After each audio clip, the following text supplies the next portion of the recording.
What family secret did you learn that totally shocked you? Not my family. But I thought I'd contribute. Friend turns 15. And she's told she's adopted.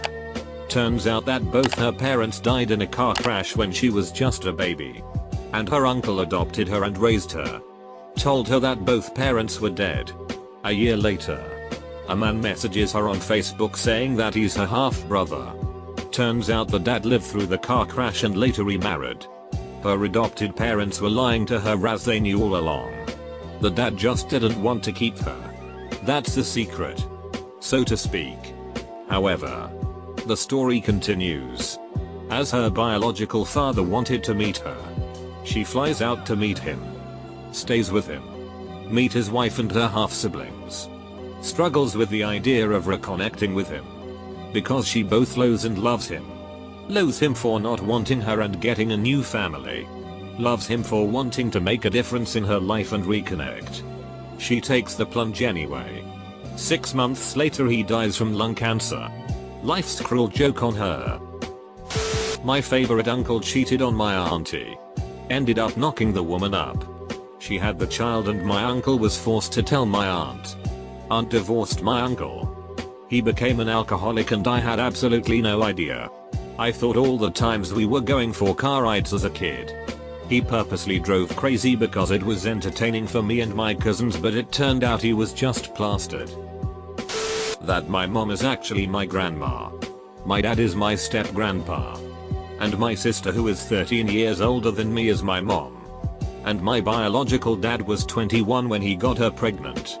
Edit: a lot of y'all are getting more upset about this than I did. I didn't find out until recently. In my 30s.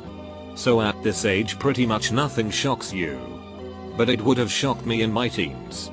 When my mother was super religious. Warning us against premarital sex. In my early 20s. She tried to stop my girlfriend and I from living together when we moved to a city where we knew no one. Obviously. We lived together. But we had to hide it from her when she came to visit, when some unmarried friends of mine had a baby unexpectedly.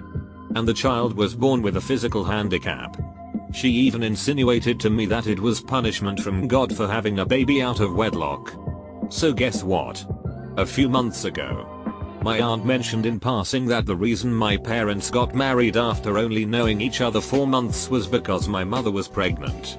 She ended up miscarrying. Which is why we'd never figured it out before. That my aunt wasn't born looking like that. When she was younger, some kids in the neighborhood ganged up on her and attacked her with a 2x4. I never knew, and once I found out I just felt so sorry for her. I was never told what happened to the attackers. My father had an affair with his brother's wife, so my cousin is also my brother. My cousin doesn't know though. Grandma let this slip whilst wasted. One is mine. One is my friend's. Mine, uncle killed a man in the old country. Gang fight. Picked up one of those big cigarette garbage things and hit another dude in the head. He did time in jail and was disowned by his family. My mom is the only person to visit him. My friend. He was told his parents died. Turns out his dad is his uncle and the woman who raised him, his aunt, is actually his mom. Edit: old country is Taiwan. Edit 2. It's a smoking can. Thanks. My great grandpa died on top of my aunt while raping her when she was 13. Edit: it was my great aunt. So her dad died while raping her of a heart attack. My grandmother pretended she didn't have a sister for 50 years. Recently reconnected. Great lady. My great grandfather was a clan member. And he was married 7 times. My dad was a huge pothead and barely graduated HS. Didn't do college. He is now a fire chief for one of the best fire departments in the country. WTF dad. Edit: you guys. I don't care that people smoke pot and don't go to college. It's just uncommon for someone of his rank to not be college educated, since it's a pretty big requirement. My great grandfather was an abusive piece of it and ended up murdering 3 of my grandaunts and wounded another. He then ended up killing himself after a standoff with the police. My great grandpa murdered one of his own children. The family was a bunch of poor backwards hicks and having trouble feeding their kids. My great-grandma was pregnant and didn't learn until delivery that she was pregnant with twins. Great-grandpa's solution was to bash one of the baby's heads against the wash basin. My grandpa wrote a letter to my mom on his deathbed, and this was one of the things he wrote about in the letter. When my mom told me, my blood turned to ice water. The sheer evilness completely shocked me. Edit. There's been a few comments showing sympathy for my great-grandpa or even defending his actions. Duck off. This isn't a college ball session where we discuss humanism and philosophize about morality. This is something that actually happened. Crushing an infant's skull because you're afraid you can't feed him is evil, plain and simple. My great-grandfather may have murdered my great-grandmother because he believed that my grandfather was the product of an affair. I don't know whether the affair was true, but I know that on his deathbed he still believed it. His last words to my grandfather were, "I never liked you. Yeah, no? Because you weren't mine." Great-grandpa was not murdered. He actually committed suicide. Maybe an inverse sort of deal. But my family were apparently millionaires in the late 1800s. I guess they had always been very wealthy. But between that wealth getting split up every generation and my family living on the run for many generations, all that money was gone by the time I came around. Only thing left was a chunk of property in Mexico that is completely worthless aside from a small bit of money from it cause there's a highway going through it. This totally shocked me because in my lifetime my family has been quite poor.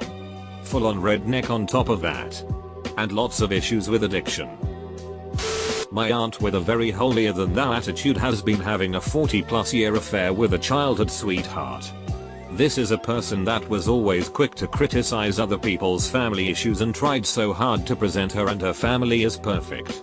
Her husband is an asshole to our family and she lets him completely get away with it. I guess we know why now. My great-grandfather was a quiet, kind man and treasurer for his chapter of the Elks Lodge in Texas. He was attacked on his way home from an Elks Lodge meeting. He suffered amnesia and regained consciousness as a sailor on his way to Haiti.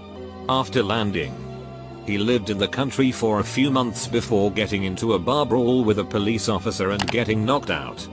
He regained consciousness in jail. With a newfound memory of who he was. He told this tale to a priest from jail, who believed him and wanted to help. The priest wrote my great-grandmother and the American government and somehow convinced the Haitian government to let him return to America. He returned to my great-grandmother, had 2 children, and was a law-abiding citizen for the rest of his life. This story is so unbelievable that when my mother told it to me 6 months ago I was convinced it was a hoax. She has documents, the letters from the priest and others, and testimonials of his friends that say this behavior was uncharacteristic. I dunno. Crazy man. My grandma inherited several $100,000 from her stepdad. The juicy part is that to this day, no one knows how he got it. No one even knew he had that kind of money until he died. Since I'm from the south, my guess is rum running or something like that, but we don't know and likely never will. Always knew grandma died before I was born. Just never knew it was grandpa who murdered her. Not mine. But in my wife's family her great uncle was killed by his wife and the hired hand.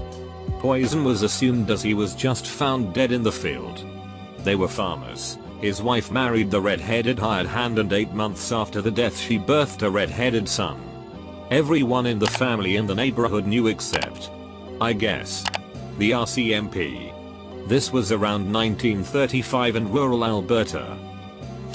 In my early 20s, I figured out that my oldest sister was molested by my dad a couple of years before I was conceived. This was obviously a big issue to deal with for a couple of reasons. For starters, my dad is just a horrible human being. But I also hold my mom accountable because she stayed with him even though she quickly learned that it had happened. Imagine, if you will, the knowledge that, had your mom done the right thing, you surely would not exist. That's what I live with. Not only should my mom have left my dad the second she found out, but she should have had him arrested. I should not exist. But, to me, The real problem is with my sister. She is now in her mid-40s and, at this point, I'm certain she will never be able to form healthy relationships even with her own family members. My siblings and I are certain she has borderline personality disorder, and might even suffer from narcissism. And we consequently are frequently subjected to the abuse she heaps on us. At this point, we don't put up with it. We want her to get help and choose not to enable her, but our mom is also poorly treated by her, and she refuses to cut ties. I found out very recently that my maiden name, and subsequently rest of my family's name, was supposed to be completely different but was changed by deed poll when my grandfather was 11 by his stepfather.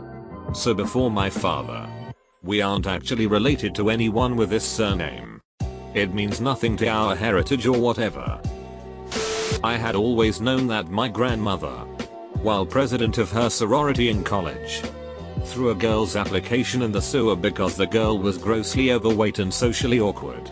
Grandma then lied to the rest of the sorority that the wind blew the application into the sewer.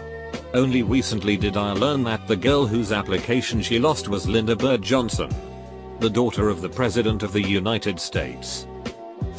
That my grandmother didn't get a bad neck back from poor posture. Grandfather beat her for spending his savings while away working out of town. She turned into a cripple over the course of 30 years and committed suicide last February. Grandfather has been heavily depressed witnessing it all unfold. My grandmother as I knew her was a hyper-religious Christian woman that had every bit of conservative 1950s social viewpoints. She was racist, sexist, etc. Found out she was pimped out at 16. Got pregnant by the pimp. She didn't want the kids as her father would kill her as they were mixed race. So the pimp took custody and moved to a different state. She was the door kicker in a motorcycle gang. Her brother killed a guy and is serving life in prison. She was part of the same gang. My uncle being a murderer wasn't a shock as he's been in prison since before I was born and I had visited him when I was young.